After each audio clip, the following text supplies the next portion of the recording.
few months later, you're like, oh, mama, what's going on? What's going on is that you've been spreading it the entire time Al's been in action. What's up, gentlemen? So the first thing you need to understand is that getting or contracting an STD does not make you a bad person. It doesn't mean that you're a slut. It doesn't mean that you're unlovable. It means that you need to be more careful. And ignorance is no excuse. I gave you what? Well, I didn't know. Well, gentlemen, after today's video, you will, or at least you'll have a resource to find out. I partnered with Let's Get Checked to talk about a topic that is near and dear to my heart, also near and dear to some other parts of my body. I am going to talk to you today about STDs. I want to go over the most common ones. I also want to go over some of the signs and symptoms. And then I also want to discuss what you should be looking for, how you can know that you've got one so that you don't spread it or you can cure it and fix it. All right, so when it comes to STDs, really there are two different categories. There are bacterial and there are viral. Bacterial are kind of like the good STDs. They're the ones that you get, you're like, oh crap, I got them, you take medicine, you get rid of them. Viral STDs, on the other hand, they're with you. Once you get them, you got them. And the truth is, even though a lot of us and a lot of you are not showing outward symptoms of a viral STD, this doesn't mean that you can't actually pass it or transmit it to your partner. The other thing that is like technically classified as an STD that's actually a parasite is pubic lice, aka crabs. So crabs are delicious. A little Old Bay. I'm not talking about those crabs, gentlemen. I'm talking about the ones down your pants that make you itch like crazy. And when I mean crazy, I mean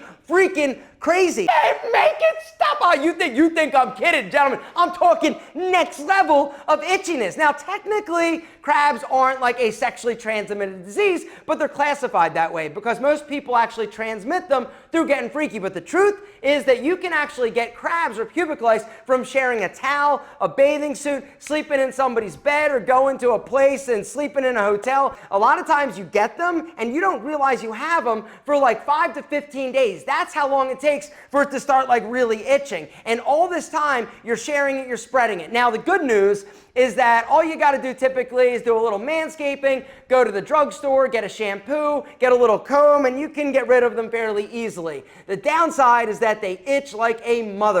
How do I know? Because actually, I've never had crabs. Some of these other ones we got to talk about. So apparently chlamydia's had a good year. It's had a good run, right? Because this is one of the most commonly transmitted STDs out there like right now. A lot of people have it, a lot of people are going to get it. Now, some of the symptoms in terms of when you get chlamydia as a dude, because the truth is, symptoms show up differently in men and women, all right? Men, typically, when they get chlamydia, are going to have some type of discharge. It might also like burn when you pee. But sometimes to show symptoms as a dude, it takes weeks, months. You think everything's cool with Big Al because nothing really burns, no discharge or anything like that. So you go and get frisky and freaky, right? Al's doing work. And then all of a sudden, a few months later, you're like, oh, mama, what's going on? What's going on is that you've been spreading it the entire time Al's been in action. And this is one of the reasons why STDs are spreading like crazy. A lot of you have them and have no idea you actually have them. And by the time you actually are showing symptoms, you've spread it to a ton of people. They've spread it to a ton of other people. And the cool thing, guys, about chlamydia specifically is that with a simple urine test, you can know that you have it. You can also then get medication and knock that bad boy out. Guys, I want to talk real quick about this kit right here. It's from today's video sponsor, Let's Get Checked. 1 million. There are 1 million new sexually transmitted diseases contracted each and every day. If you are sexually active, you should be getting tested at least once a year. And unfortunately, the main reason why people put off getting tested is that it's embarrassing and it's a little bit awkward to talk to your doctor about it. Seriously, it's awkward. I don't want to go into the doctor and be like, yeah, so I was wondering if gentlemen, here's the deal. The good news is that there's a link down below this video. Try lgc.com/alpha. If you go through there, you can grab one of the Let's Get Checked screening kits for 30% off. Guys, there's also going to be a discount code. And the deal is, Let's Get Checked has just solved the problem. They make getting screening easy, accessible, and something you can do at home. And the process is super straightforward and easy. The way that it works, guys, hit the link down below and pick your test. We've got 3 different test options. The Simple 2 is going to test you for chlamydia, gonorrhea. The most popular is the Standard 5, which takes it up to the next level and actually screens you for 5. But the most complete and comprehensive is the Complete 8, which is going to give you the most peace of mind. And it comes and arrives to your door in a discreet package. You open it up and all you do are collect your samples. They give you instructions to tell you exactly how to do what, and then you send it back. Once the lab gets your sample, then in 2 to 5 days, guys, you can log back in and get your results. It's totally confidential. And then a physician will review your results and a nurse will contact you for a consultation. And the really cool thing that I love is that they can prescribe you medication in certain situations. They'll just call up your pharmacy, you go, you pick it up, bingo bango, you're good to go. Bottom line, if you are somebody that is active, you owe it to yourself, you owe it to your partner, you owe it to your future partners to get checked and know what's going on. Some of these you can totally take care of. Other ones, it's just about knowing. And once you know, then you can manage it and deal with it. But ignorance is no excuse. Guys, hit the link down below. Try lgc.com/alpha.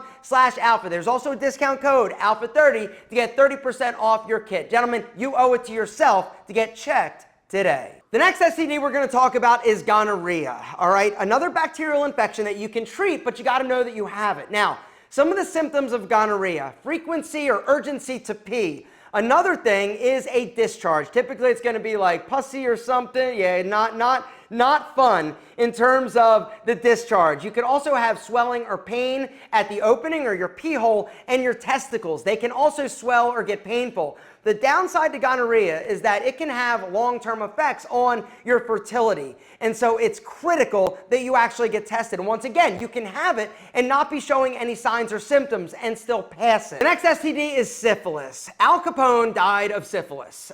Syphilis is a bacterial infection.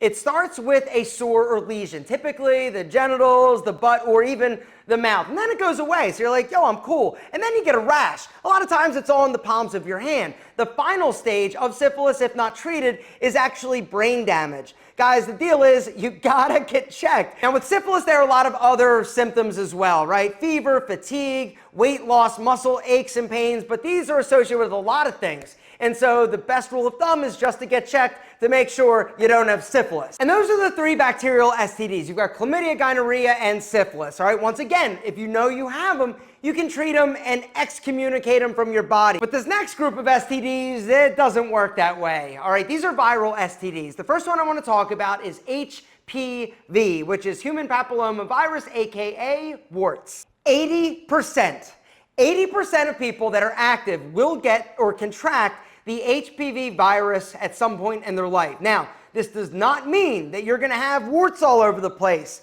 all right? Because the majority of people that actually have the virus show no symptoms. Now, personally, my big Al's never shown any symptoms of having the HPV virus. This doesn't mean that I don't. Actually, the opposite. I know that I do. Like, for a fact. Like, I know I've got it.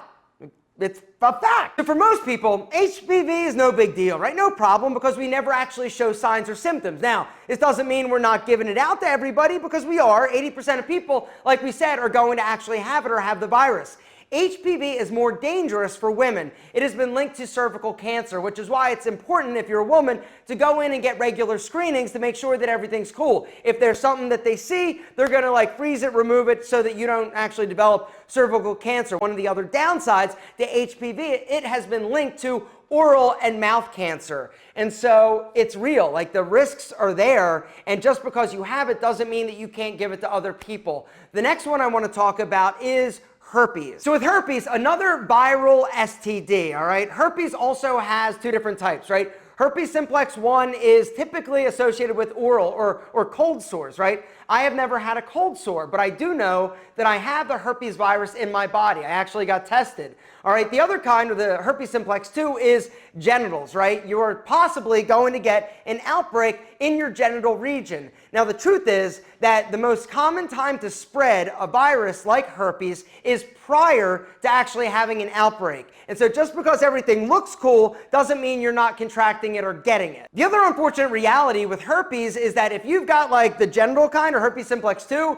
you go downtown or somebody goes downtown, you can actually contract herpes simplex 2 in the mouth region, which is not super sexy or fun. Now, the good news, if you do identify that you have herpes, you can actually take suppressive medication so that you limit the amount of outbreaks you actually get. And the last STD I want to talk about real quick is HIV, right? The big one. This is one that you've all heard of, and it's incredibly dangerous. Now, the good news is that if you identify that you have it, the treatment options are plentiful, right? There are a lot of advancements that have been made in the treatment. One of the surprising statistics that I actually recently found out is that one of the fastest growing populations of people that are becoming infected with HIV are heterosexual Black and Latino women. And the reason is because, which I found fascinating and sad at the same time, a lot of their men that are straight, they're dudes. They're doing things on the DL with other dudes, coming home and acting like everything's cool. And this is super sad. And so once again, this kind of comes back to if you're doing something like that, don't be a shithead. Protect yourself, but you owe it to your partner. This isn't just your life you're gambling with, it's other people's as well. Guys, the one thing I'd just like to leave you with is that STDs are reality. It's something that we all are going to face. The majority of us are going to get at least one in our lifetime at some point. But the thing that you cannot do is be ignorant. Now with companies like Let's Get Checked, with all the information and resources out there, there are options. And knowing that something's going on and then treating it is the step that you need to take in order to deal with it. It doesn't mean you can never have a happy, healthy sex life. You've just got to be more responsible. You've just got to make sure you're protecting yourself and doing the responsible thing and sticking your head in the sand and acting like everything's cool when things might not be cool is not the responsible thing. I want you to be around for a long time. I want you to be happy and healthy. And the one thing I need you to do is protect yourself. Guys, the only number one way you're not going to get anything is through abstinence. The second best option is using a condom. The third best option is to use a condom, honestly. But just understand that every person you sleep with, you're sleeping with the people that they've slept with. And so even though you've been responsible, it doesn't mean that the person that you're with has been as equally responsible. Guys, there's nothing wrong with asking somebody if they've gotten checked or tested. And if you're in a healthy monogamous relationship, you owe it to each other to stay healthy and monogamous. Guys, I think you're amazing. Now, hopefully, you're armed with a little more information about STDs.